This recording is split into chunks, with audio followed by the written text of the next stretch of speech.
Why didn't Rome conquer Ireland? At its height, the Roman Empire controlled most of Europe, spanning from the Atlantic coast to the Caspian Sea, yet it never annexed the island of Hibernia, known today as Ireland. A significant portion of Rome's territorial acquisitions occurred not during the Empire, but during the Republic. The Republic's expansion throughout Western Europe happened quite rapidly. Before the Punic Wars, 264 to 146 BCE, Rome had little interest in expanding beyond the Italian peninsula and had not even fully subdued it. As Rome repeatedly defeated Carthage, it gained more territories, first the island of Sicily, then Corsica and Sardinia, followed by parts of North Africa and the Iberian Peninsula.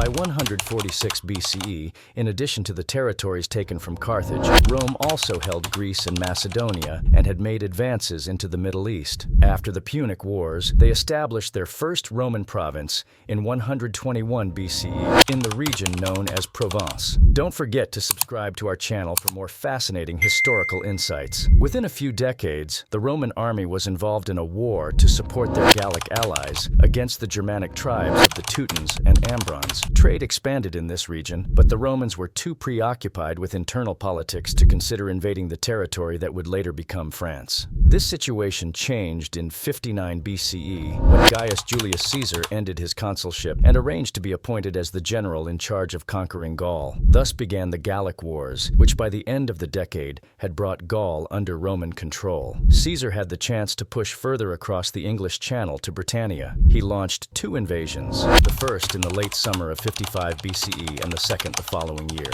The first invasion was largely unsuccessful. Storms destroyed some of his ships, and large groups of Britons prevented the remaining ones from landing easily. The second invasion was informed by the first, with crucial lessons learned: to start with a larger force and to have regularly scheduled supply shipments. They also set out much earlier in the summer. In response, the Britons united under the warlord Cassivellaunus, who led them in guerrilla tactics, harassing Caesar's men, knowing they could not defeat them in a pitched battle. Still, the Roman army pushed on to the Thames River, which they found fortified with underwater stakes, and Cassivellaunus's men on the other side. The Britons did their best, but they were no match for the Roman archers and soon retreated. Caesar found an ally in another tribe of Britons, the Trinovantes, who had recently been warring against Cassivellaunus. With this local assistance, the Britons were forced to surrender. Caesar made arrangements for tribute, but left no soldiers to enforce them. He had not intended to fully conquer Britannia with this venture, but to cut off potential support to the Gauls and to demonstrate to the Britons what they could expect should they decide to cross the Channel and get involved in wars against Rome. By the time Caesar returned to Rome from his Gallic conquests, a civil war was brewing. By its end, the Roman Republic had given way to the Roman Empire, now under the leadership of an emperor rather than the Senate and people. It took until the mid-30 SSCE for the Romans to seriously consider returning to Britannia. The Emperor Caligula led an expedition in 40 CE but was stopped by Neptune because he believed they had argued, and the god of the sea refused to allow his men to cross. Caligula ordered his soldiers to wade into the water and attack it until he declared Neptune was retreating and they had won. The emperor then called off the invasion and instead had his men collect pretty seashells and rocks from the shore as their spoils of war. Despite the failure of this attempt, the military leadership had made good plans for the invasion and subjugation of the island, which could be used by the next emperor Claudius, along with some of his own making, to finally bring Britannia fully under Roman control. The defeat of the warlord Caradicus in 43 CE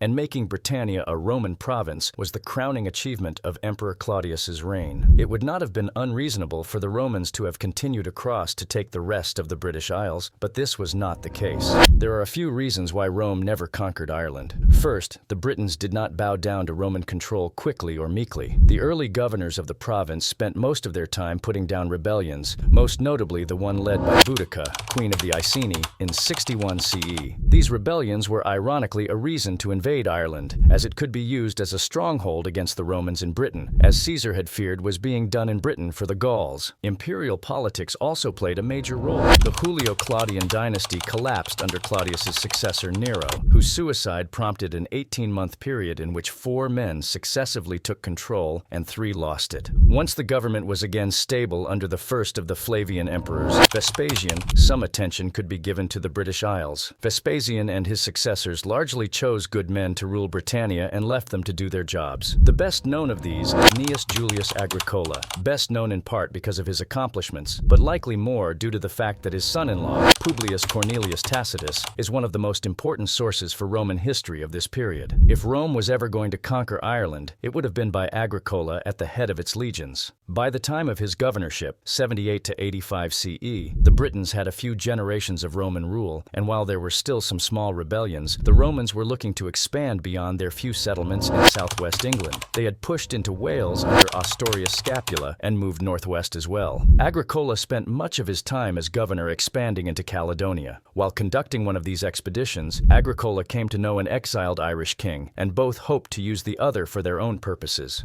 Agricola saw an opportunity in helping him to retake his throne, thereby creating an ally and removing Ireland as a haven for anti-Roman sentiment. The king would likely have been happy to have Roman help, even if it meant they would exact a tribute. Tacitus does not tell us the Irish king's name, but many believe it to have been the legendary king Tuathal Tecmar, who was overthrown and exiled around this time. Agricola's knowledge of the island, aside from whatever the king told him, would have been based on coastal surveys and information from merchants and traders. Whatever they told him, he wasn't terribly impressed. He told his son-in-law a single legion with a few auxiliaries could conquer and occupy Ireland. He would likely also have read the work of Pomponius Mela, who said the island was of little use for growing grain, but was excellent for livestock. It is so luxuriant with grass, not only abundant but sweet, that livestock stuff themselves in a fraction of the day, and unless they are kept from the pasture, they burst from feeding too long. For all that Mela found the grass worthy of praise, he did not extend any to the island's inhabitants, who he described as undisciplined and ignorant of all virtue to a greater degree than any other nation, and they are very much inexperienced in piety. Given all of this, an invasion of Ireland made sense for the Romans. They expected it would require little effort, and they would be rewarded with the removal of a potential rebel sanctuary and a place that could produce abundant hides for leather and vellum, if not also meat. And so Agricola set up a camp in that part of Britain, which looks toward Ireland, hoping for fresh conquests rather than fearing attack. Archaeologists have confirmed this, finding evidence of fortifications in this area in addition to trade markets. Agricola's opportunity was lost, however, to rebellions in Scotland that demanded his full attention. By the time he had finished with these, his governorship had ended, and he returned to Rome. And so the opportunity to bring Ireland into the Roman Empire was lost. But this does not mean there was no interaction between the Irish and the Romans. Trade had existed between Ireland and Britain long before any foreign conquests. This continued, and now included the Roman inhabitants of the island. Roman coins can be found all over Ireland, along with gold and silver Roman jewelry, and the remains of amphorae that held olive oil and wine. There is even a Roman-style grave near Stonyford, Company Kilkenny, making it seem likely that at least one Roman felt sufficiently at home in Ireland to be interred there. And as ever in the ancient world, there was also trade in the enslaved, both to and from Ireland. The most important element of these trade ties, however, was not the goods they bought and sold, but the information they passed. As Romans and Romanized Britons interacted with the Irish, they exchanged elements of culture. And just as the power of Rome was beginning to wane in the British Isles, a relatively new belief system was becoming an important part of being Roman: Christianity. The Romans may have left Britannia at the end of the 4th century, but they left behind Roman Catholicism. And when, as of this writing, nearly 70% of the Irish identify as Catholic, we might say that Rome did. For more captivating stories from history, remember to subscribe to our channel.